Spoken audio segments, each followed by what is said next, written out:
नमस्कार, मैं हूं विकास सुखीजा। आप देख रहे हैं अब तक टाइम। दोस्तों, प्राइम टाइम के अंदर प्राइम खबर लेकर आपके सामने आ रहे हैं। हम आपको बता दें, कांग्रेस के असंध से विधायक शमशेर सिंह गोगी ने हरियाणा के स्पीकर को एक पत्र लिखा और जिसमें उन्होंने 3 दिन का सेशन बुलाने की मांग की है। उनका कहना है कि 3 कृषि कानूनों को लेकर चर्चा तो हो, साथ में जो भूमि अधिग्रहण कानून बनाया है उसको लेकर भी चर्चा हो।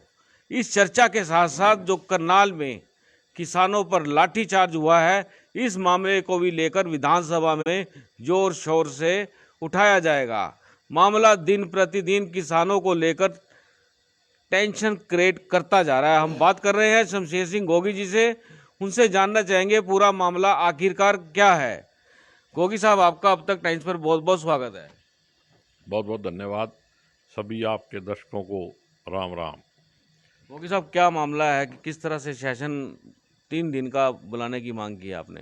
देखो, मैंने विधानसभा में भी ये कहा था कि अगर कुछ लोगों को गलतफहमी है, कुछ बीजेपी के जो विधायक हैं, कुछ अंधभगत हैं, वो बहुत गलत प्रचार करते हैं इन काले कानूनों को लेके। तो मैंने कहा था भी इसके ऊपर गलतफहमी दूर करनी चाहिए, जनता को जागरूक करना हमारा ही फर्ज है, सरकार का फर्ज है। और इतनी बड़ी एस्टैब्लिशमेंट चल रही है और 2-2 दिन सेशन चलता है, लोगों को पता ही नहीं, बात रखने का मौका नहीं।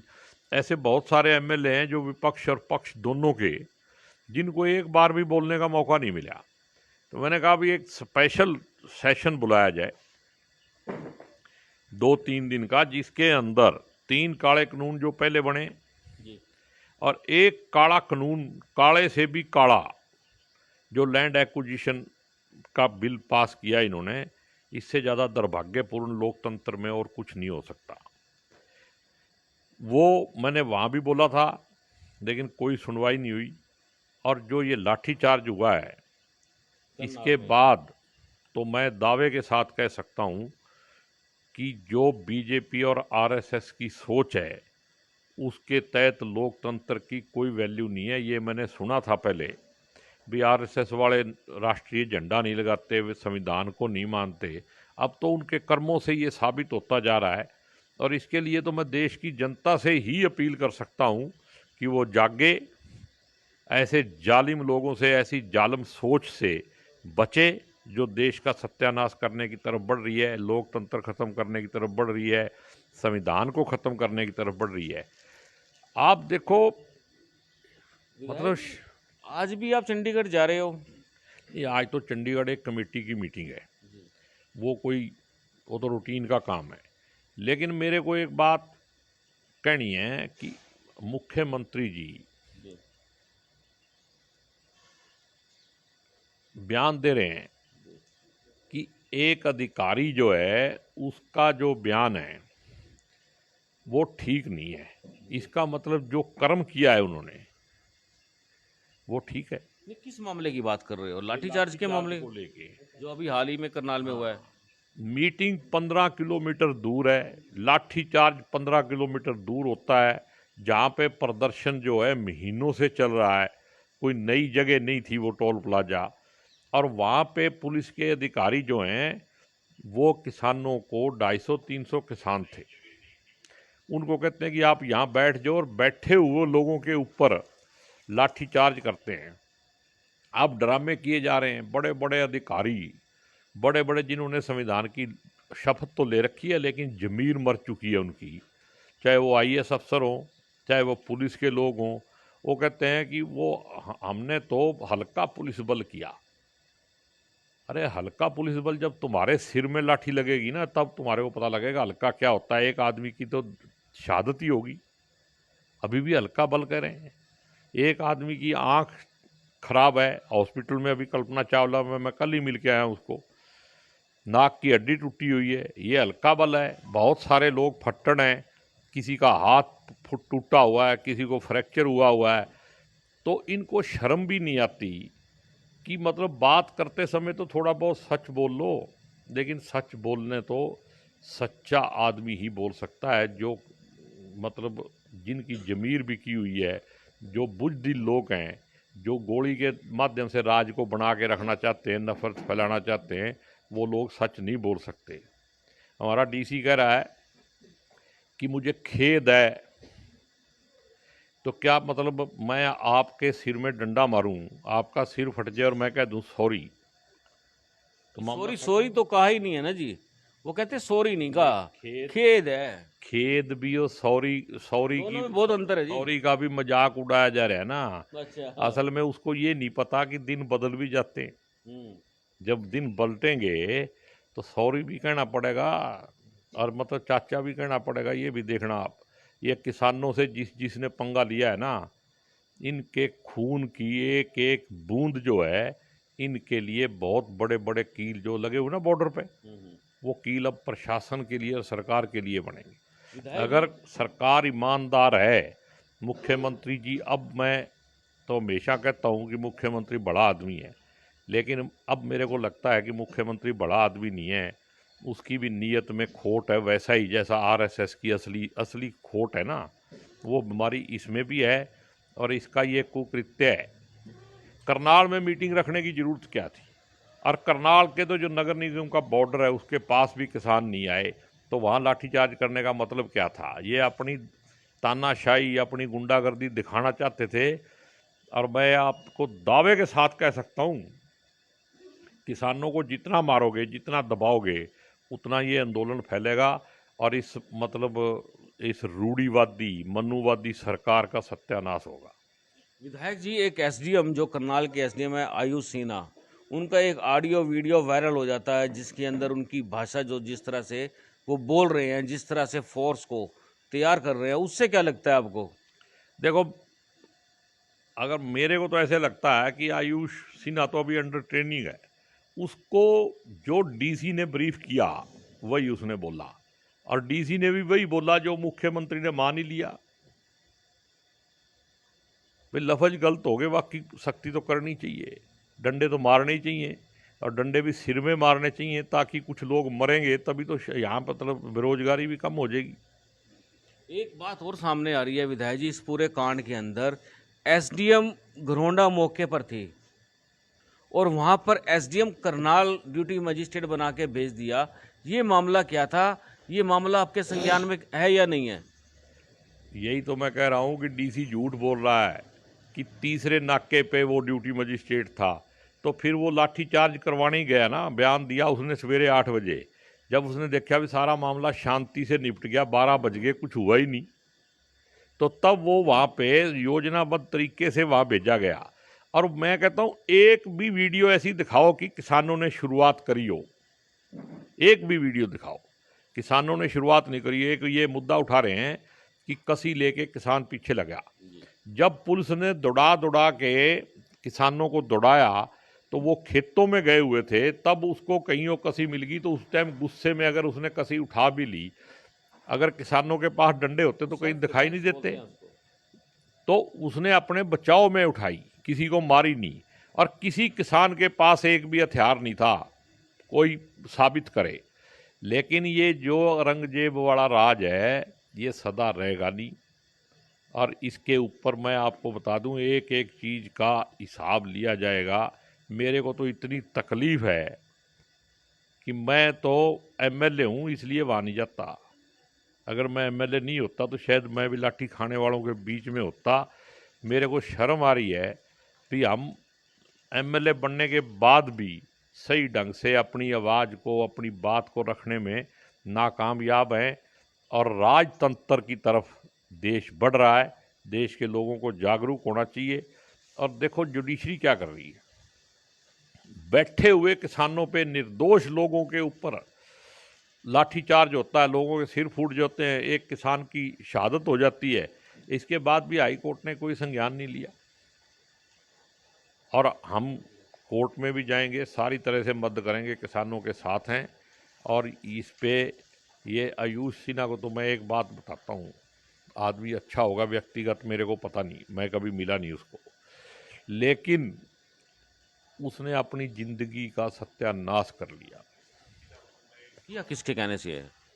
किया तो डीसी के कहने से ही होगा, डीसी को चीफ मिनिस्टर ने कहा होगा। ये तो एक विधायक सिस्टम जी, है। एक अब क्या हो रहा है कि अब ना वीडियो ऐसे ऐसे बाहर आ रहे हैं कि उनको देखकर ऐसे लगता है कि किसानों को, जो किसानों के नेता हैं, उनको चुन चुन के मारा गया। कई पुलिस के इंस्पेक्टर हैं जो बिल्कुल वीडियो के अंदर साफ दिख रहे हैं। आपको क्या लगता है, ये इंटेंशन था या कैसे था? ये इंटेंशन माना जा सकता है इसको?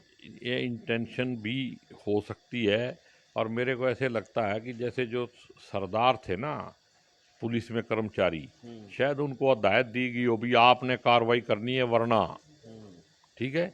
और कुछ ऐसे भी कमीन होंगे सरदारों में भी जिन्होंने मतलब जानबूझ के नंबर बनाने के चक्कर में अपनी जमीर बेची होगी और ये पाप किया है, और उनका भी हिसाब होगा। उनको तो बरादरी से उन्होंने सस्पेंड कर ही दिया, पंचायत करके उनका हुक्का पानी बंद कर दिया।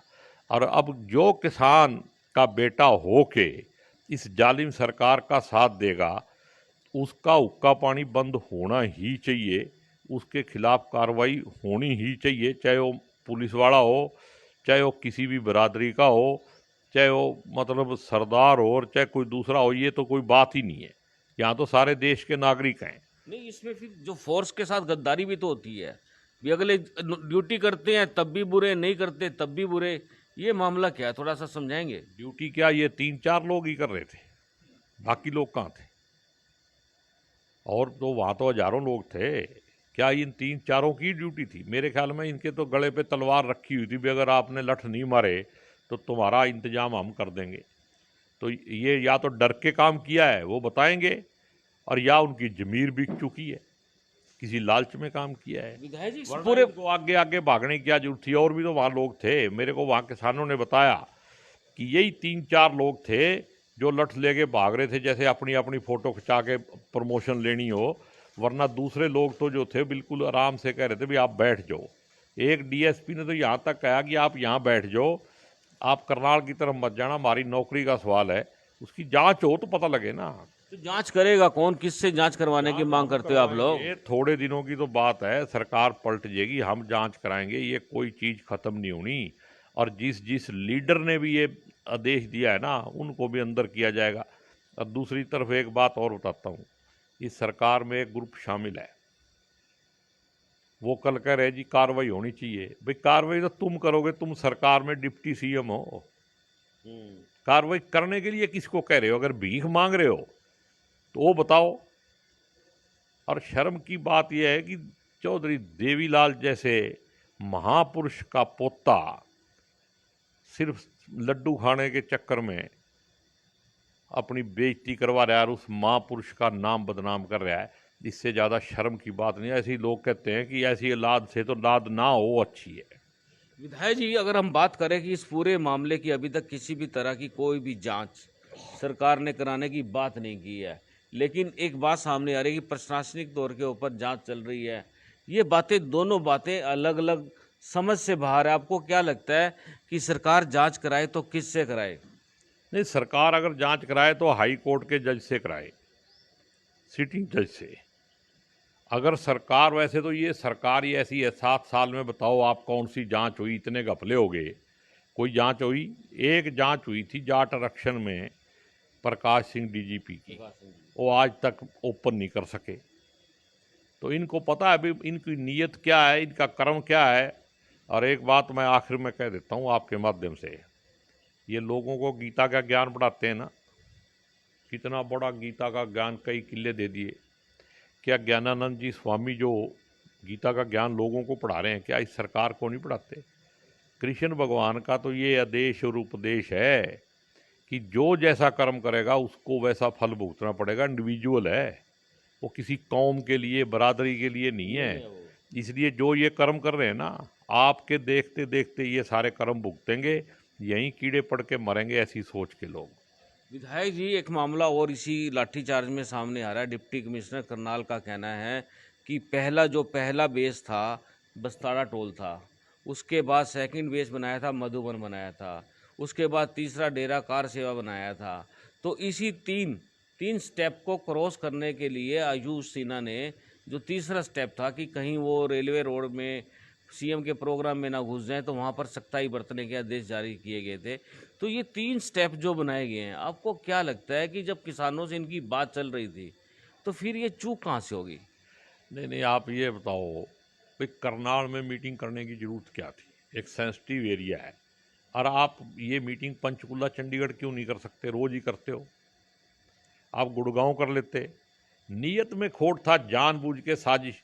और कौन सा किसान कार सेवा वाले आखिरी उस पे पड़ाव पे पहुंचा जहां यूसी ना लगा हुआ था, लेकिन कोई आयुष सुना तो एक फिर भी यहाँ आदमी। पहुंच गया। वो तो जानबूझ के भेजा गया ना, उसको मरवाना था बेचारे को, वो तो बेचारा बन गया। अब उसका तो नाश बलि होना ही बलि का होना है। बकरा। ओ यहीं रहना हरियाणा में, उसने यहीं घास खोदा करेगा, IAS अफसर नहीं रहेगा वो। डिमोशन हो जाएगा। डिमोशन हो या ना हो, अंदर से आदमी मर जाता ना, आदमी की जमीर मर जाए तो फिर उसका जीने का कोई फायदा नहीं होता, जिंदा लाश की तरह घूमता है। उसके ऊपर इतना इंटेलिजेंट आदमी, और उससे ऐसा गलत काम करवाया इन्होंने, उसकी जमीर ही उसको अंदर से कचोटेगी, सारी जिंदगी कचोटेगी कि मैंने ये पाप क्यों किया। विधायक जी, पूरे इस मामले की बात चल रही है तो हम आपसे ये जानना चाहते हैं, विपक्ष अभी तक विपक्ष कहाँ है? नहीं, विपक्ष पूरा का पूरा विपक्ष आप देखो पूरा सारी तरह से एक्टिव है। और हम 2 तारीख को गवर्नर को माध्यम DC के माध्यम से मेमोरेंडम भी दे रहे हैं। जो काले कानून अभी असेंबली में पास हुए, फैमिली ID का भी, और ये जो लैंड एक्विजिशन का भी, और इस लाठी चार्ज के ऊपर भी हम मेमोरेंडम देंगे। इसके बाद आपका जो भी कार्रवाई चल रही है, गवर्नर से मिलने का भी हमने समय मांगा है, उसको भी हम अपनी बात रखेंगे। ह्यूमन राइट्स में भी आज हमारी प्रदेश अध्यक्ष बाकी नेताओं के साथ जारी है। लेकिन दिक्कत क्या है कि हम लोकतंत्र में विश्वास रखते हैं, और लड़ाई अब हमारी राजतंत्र के साथ है। ये तालिबान का दूसरा रूप है जो हिंदुस्तान में लागू किया जाने की कोशिश की जा रही है, इसको लागू नहीं होने दिया जाएगा। विधायक जी, आपने हमसे बात की, बहुत बहुत धन्यवाद। जय हिंद। जय हिंद। दोस्तों, आपको बता देते हैं किस तरह से मामला पूरी तरह से गर्म हो चुका है। कांग्रेस का एक दल, कुमारी शैलजा जो प्रदेशाध्यक्ष है, उनके नेतृत्व में दिल्ली के अंदर मानव अधिकार आयोग से आज मिलने जा रहा है। उसमें वीरेंद्र सिंह राठौर भी हैं और भी कांग्रेस के कई नेता हैं। ये लोग सीधा दिल्ली में इस पूरे मामले लाठीचार्ज को लेकर मानव आयोग का दरवाजा आज खटखटा देंगे। और दूसरी तरफ विधायक शमशेर सिंह गोगी ने स्पीकर को चिट्ठी लिखकर सेशन बुलाने की मांग की है। और तीसरी बात, इस पूरे मामले की जांच सिटिंग जज, हाई कोर्ट के सिटिंग जज से कराई जाए। आप बने रहे मेरे साथ, हम आपको देते रहेंगे अपडेट। आप देख रहे हैं अब तक टाइम्स, मैं हूं विकास सुखीजा अपने साथी कृष्ण के साथ। नमस्कार, जय हिंद, जय भारत।